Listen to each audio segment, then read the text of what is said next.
¿Creen en las casualidades? ¿Conocen esa frase que afirma que los dioses juegan con nosotros? En Radio Sefarad ahora sabemos que sí, que en la vida hay magia. En nuestra redacción recibimos cientos de correos de nuestros oyentes y elaboramos muchísimos reportajes sobre todo tipo de temas. Estos días pasados comenzábamos a preparar una serie de entrevistas para darles a conocer la publicación de un libro, Embassy y la inteligencia de Mambrú, con una historia emocionante, la de un médico español, Eduardo Martínez, que junto a otro grupo de personajes excepcionales ayudó a escapar de Europa por España a miles de personas, muchas de ellas judíos, que huían del terror nazi. Siempre nos implicamos con las historias que les contamos, pero esta ya es más que un reportaje. Ha trascendido el periodismo para llegarnos al corazón y hacernos preguntar si una radio como la nuestra puede servir para algo más que informar, formar y entretener. Y es que a nuestro correo ha llegado esta carta.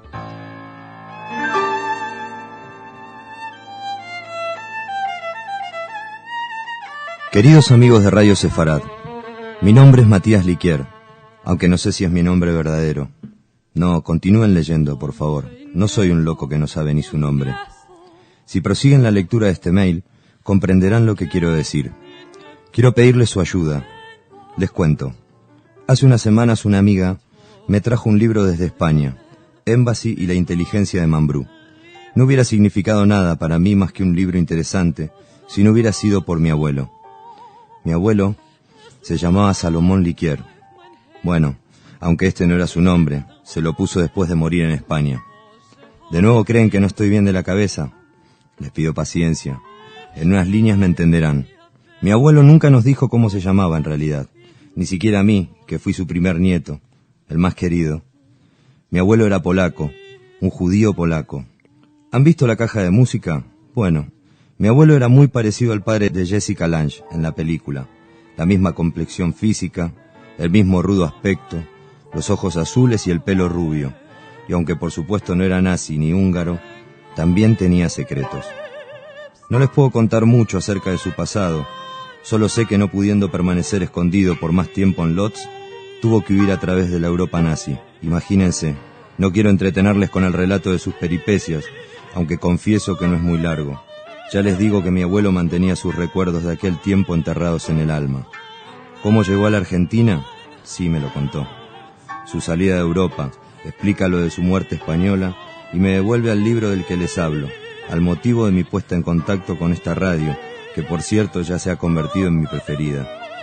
Pero no les escribo para elogiarles, sino como les he comentado, para pedirles que me ayuden, porque creo que tenemos, mi familia y yo, una deuda de gratitud con un médico español del que hasta ahora no supimos nada. Su nombre, Eduardo Martínez, y su hija Patricia Martínez de Vicente es la autora del libro del que les hablo.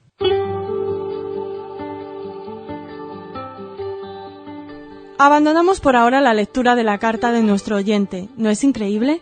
Comprendan nuestra emoción cuando recibimos este correo electrónico a los pocos días de entrevistar a Patricia Martínez de Vicente y a su madre, doña Ramona, Moncha, de Vicente. Han conocido ya un poco a Matías Liquier.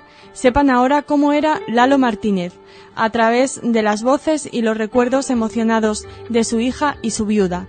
Sí, el doctor Martínez falleció hace más de 20 años, pero sigue vivo en la memoria de sus seres queridos y en muchos que, sin saberlo, han vivido y vivirán gracias a lo que él hizo por los que nadie quería auxiliar. Mi marido era un hombre fuera de serie. No era un hombre alto, no era un tipazo, pero era un tipo con una personalidad y con un atractivo que yo en los años que tengo no he conocido otro hombre como este. No porque fuera mi marido solamente, sino todo atractivo y simpático y fuera de serie. Fue una persona que nos, claro, a mí me marcó como, ya no solo desde el punto de vista freudiano, sino porque era quizá, fíjate qué curioso, quizá nos marcó su exceso de discreción. O sea, si hay algo que le hubiera podido caracterizar, aparte de que físicamente pues no era un señor corriente, tú lo ves por la calle y ni lo hubieras mirado, pero cuando hablabas con él por su educación, por su cultura, etcétera, llamaba la atención su discreción.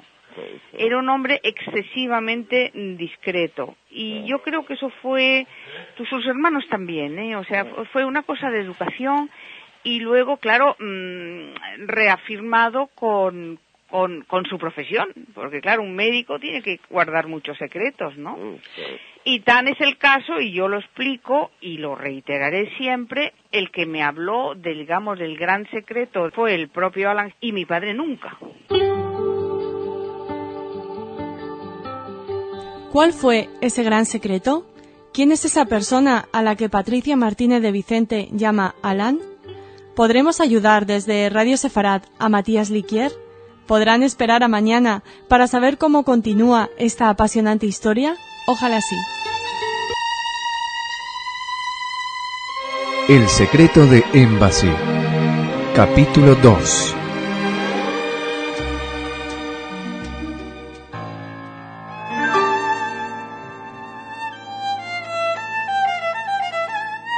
Unos pasos sobre el barro, una cancela, una barca y atrás queda el horror. La noche oscura, sin siquiera las estrellas como testigos, unos marineros remando hacia la vida, cómplices secretos de unos judíos ya a salvo. Mi abuelo Salomón recordaba así su vida por mar de España. Solo sensaciones, impresiones sin datos. Me contó que él y una pareja también polaca, a la que no conocía ni volvió a ver jamás, permanecieron 2 días y sus noches en una gran casa de campo a la que había llegado escondido en el maletero de un coche, tras un viaje larguísimo desde no sabía muy bien dónde. El coche tenía matrícula diplomática, británica. Nadie habló con nadie, nadie sabía quién era quién. Solo eran los que huían y los que ayudaban a escapar. Dice que en la casa, donde comió caliente después de días de privaciones, algunos hablaban como luego oyó que lo hacían los gallegos que trabajaban junto a él en su primer empleo al llegar a Buenos Aires. Ingleses, gallegos, yo no entendía nada.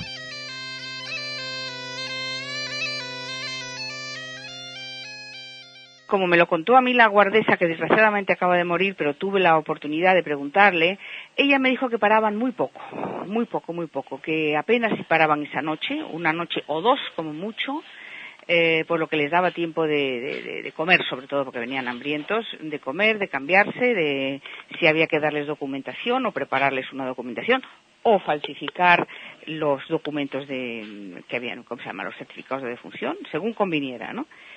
Y ya luego de noche, pues salían en los buques, salían en una barquita de remos, que remaban Faustino Otero y su hermano Moncho.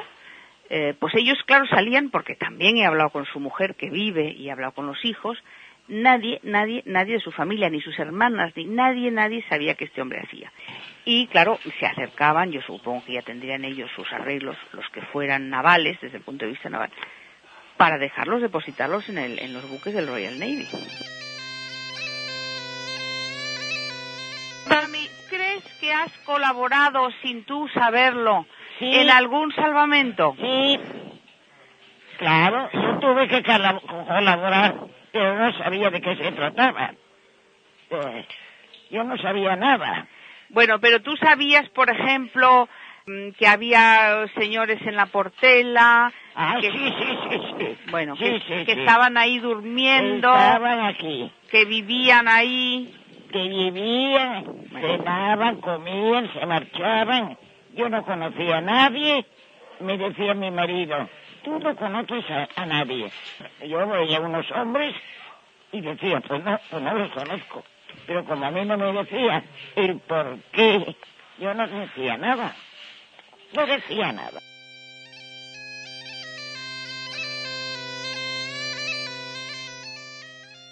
¿Cómo los recuerdas tú? ¿Tristes, nerviosos? ¿Cómo eran? Bueno, en realidad muy callados.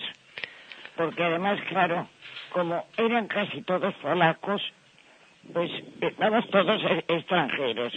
pues yo no me entendía con ellos, no podía hablar, como además estaba prácticamente prohibido el que yo hablara con esta gente, pero yo no los conocía de nada. Además venían y se marchaban rápidamente, desaparecían.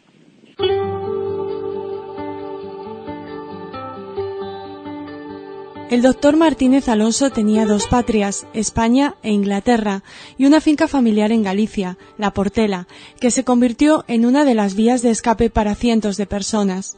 Tal vez por allí huyó Salomón Liquier, por allí escapó seguro si creemos en las coincidencias, en la magia de la vida, si pensamos que al abuelo de Matías le salvó Lalo Martínez Alonso. Yo tengo la impresión de que la gente que venía estaba bueno, sabía que alguien tenía que salvarlos, pero no sabía quiénes eran las personas. Sí, bueno, era un código, ¿verdad? Nada de nombres, mutuamente, Fuera de nombre, no sabían nada.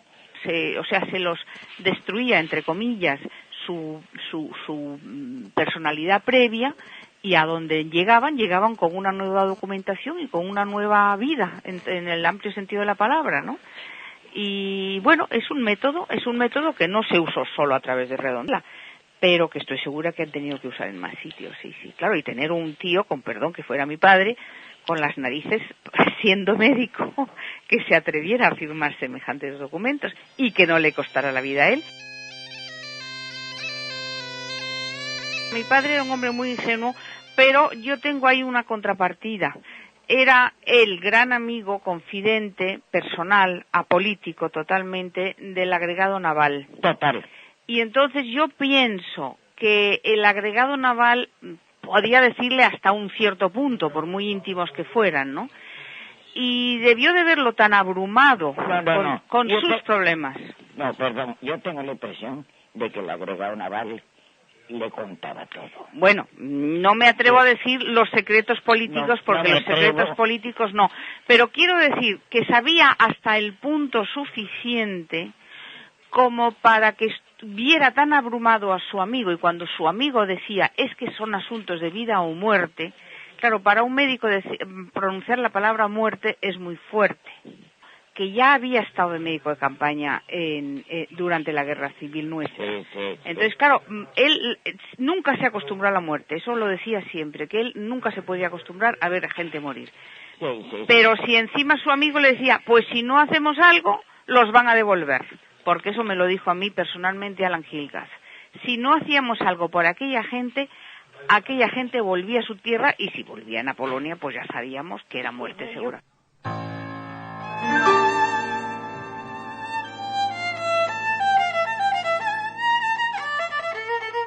Puede ser que este libro Embassy, la inteligencia de Mambrú, sea en parte el diario de que mi abuelo nunca escribió. Le debo su vida, mi vida y la de los que quiero y querré a este médico gallego y a los que arriesgaron sus vidas en aquellos días terribles.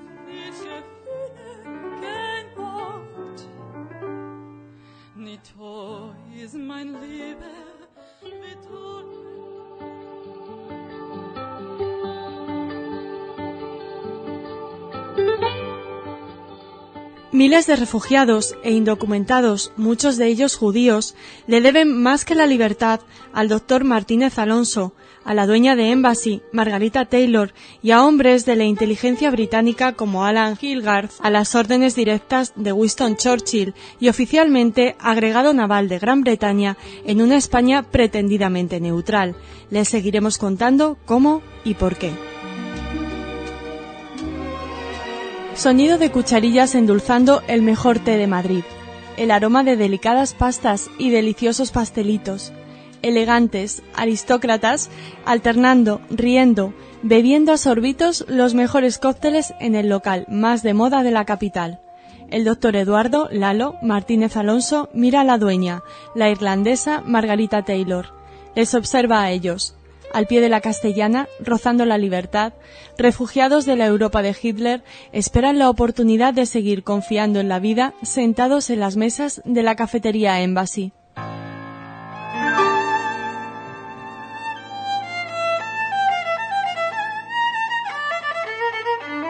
No sé si mi abuelo pasó por Madrid. No tendría mucho sentido si salió de España por el Atlántico, pero juro que si puedo, iré a visitar La Portela y antes de viajar al norte, desayunaré en esa cafetería del Milagro, sentado a una mesa como lo hicieron otros. Otros a los que ayudaron gentes tan valientes y humanitarias como el doctor Martínez Alonso, personas como Margarita Taylor. Mami, ¿cómo recuerdas a Margarita Taylor? Como una reina. Como una reina. Sí, era una mujer, sí. Era una señora absoluta en todos los sentidos. Era una gourmet fenomenal. Yo no he conocido a nadie yo no he conocido a nadie que tuviera tanta corrección en todos los sentidos. Corrección en su manera de dirigirse, de hablar, de comentar y discreta. Y integridad propia, mami. Ah, sí. Muy íntegra. Sí, sí. Una mujer muy íntegra. Muy interesante, mujer muy interesante. Con una vida además, ella había vivido en la India, había vivido en varios sitios, no era una señora que venía de Inglaterra y ala, ahí te quedas en Madrid. No. Con mucho mundo, era una mujer de mundo.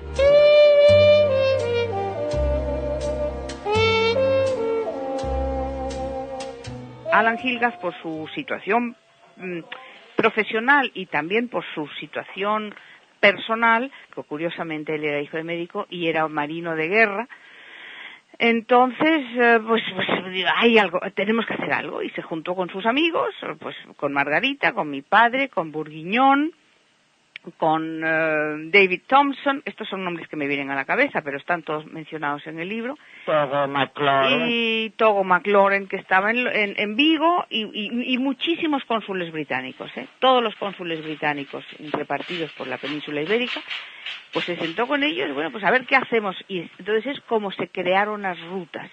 Pues la ruta gallega, muchísimas rutas a Portugal, desde distintos puntos de la frontera. No te olvides que España y Portugal están pegaditas, y luego, y por supuesto, la ruta de Gibraltar.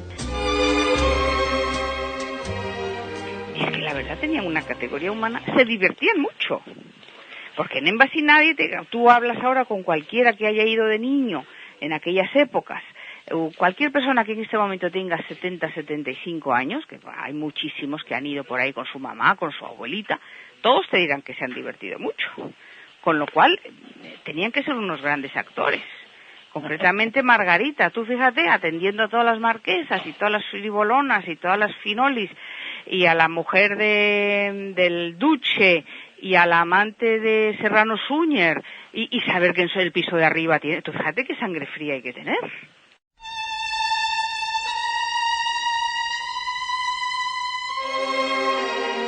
En el piso de arriba de Embassy, el domicilio particular de Margarita Taylor, la íntima amiga del matrimonio Martínez Alonso, se escondían los que huían de los alemanes, de los nazis que tenían su embajada al otro lado de la calle, en la Castellana de Madrid.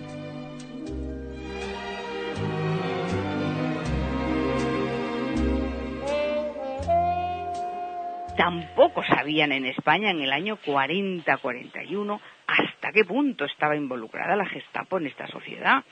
Y cuando digo en la sociedad estoy diciendo involucrados dentro.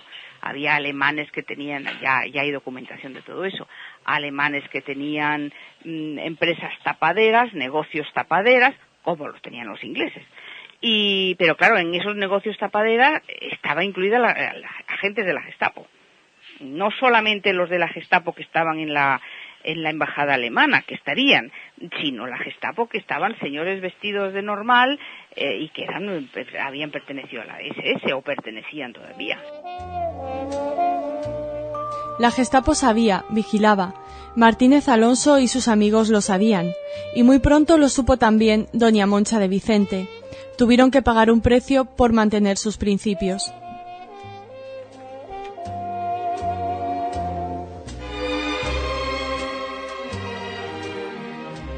Mami, ¿tú sabías que te perseguían los nazis? Hasta cierto punto, No lo sabía, en realidad no lo sabía. Lo único que sí supe es que me tuve que marchar en 48 horas, en 24 horas. La prueba está que la ropa de verano la dejé, porque claro, me tuve que hacer una maletita de risa. Una maletita para 5 años, claro.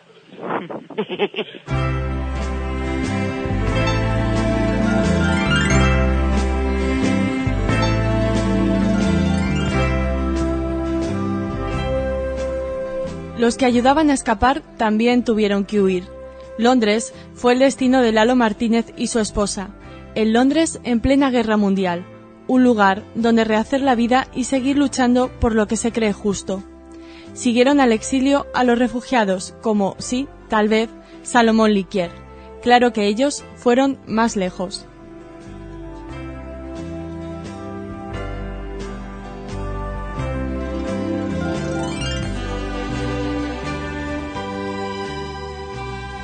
Lo único que sí sabemos que salieron, esto verificado por la Embajada de Polonia, es que los que salieron de España a Portugal, sí se fueron, la primera bandada, por así decirlo, fueron entre Jamaica y Argentina.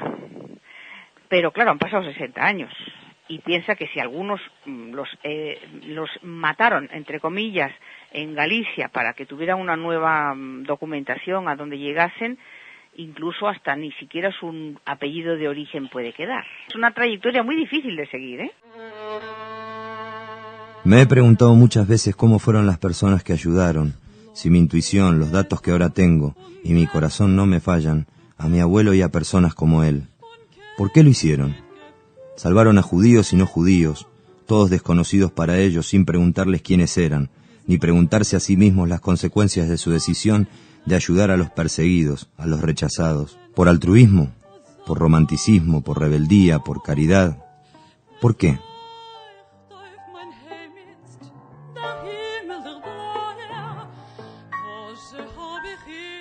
Pues por respeto a la humanidad, por amor al prójimo. Y desde el punto de vista, y cuando digo amor al prójimo en el sentido humanístico, no religioso, porque él no iba ni a misa.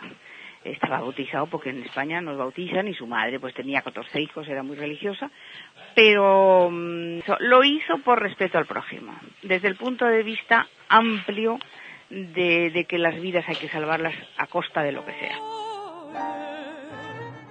Fue un sentido de responsabilidad porque sabían que la alternativa era que esta gente se muriera. Lo que estaba haciendo, sí lo hacía efectivamente, pero lo hizo con tanto amor y al mismo tiempo con ingenuidad.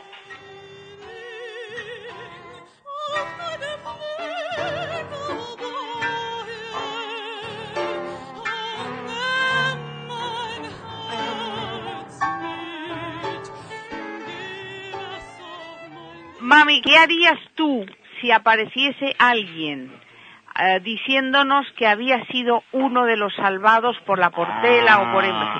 Le hubiese dado besos y abrazos. Pero nunca nos hemos encontrado con nadie. Claro, nunca. Porque nunca has sabido. Que si sería emocionante para ti si alguien apareciera. De llorar. Sí. De llorar y de abrazarlo. Pero, desgraciadamente para mí, no tuve ese momento. No me pasó.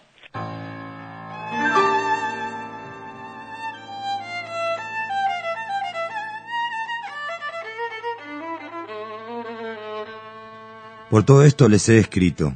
Sé que es muy difícil. No tengo, digamos, pruebas de que el doctor Lalo Martínez Alonso fuera el que me permitió conocer y querer a mi abuelo, el que hizo que él y por tanto yo viviéramos. Solo lo poquito que él me contó sobre cómo salió de Europa y los puntos de coincidencia que me he encontrado entre su historia y la del libro. Pero podría ser, ¿verdad? Y si no fuera, ¿importa realmente? Igual quisiera rendir homenaje con esta carta a ese médico gallego, a sus amigos tan generosos como él, a su mujer y su hija. Porque si finalmente ellos no fueron los que ayudaron a mi abuelo, o no se puede comprobar, lo hicieron con tantos que, ¿qué importa cómo se llamaran? Yo no sé el verdadero nombre de mi abuelo, se lo cambiaron, pero sí sé que él querría que yo hiciera esto, dar las gracias.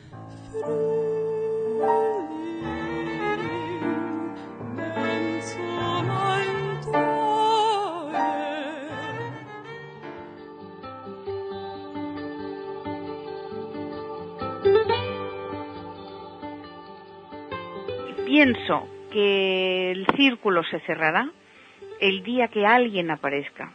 Será ya un nieto, tendrá que ser, porque no te olvides que esta gente tendría ahora casi 100. Mi padre tendría 100 años, ¿no? Aunque ellos fueran más jóvenes, pues que tuvieran hoy 80 y tantos. Y si, sobre todo, insisto, si se les ha cambiado la personalidad y el nombre, han podido llegar a un país, habrán podido llegar a la Argentina, pero que hayan quedado 60 años después, yo no estoy tan segura que todavía haya, pero no es imposible, ¿eh? No, no es imposible.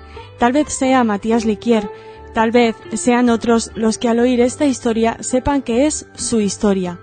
Patricia Martínez de Vicente dice que su libro tiene mucha magia, que nunca se debió escribir, porque su padre nunca contó nada en vida, porque hasta hace poco nada sabía.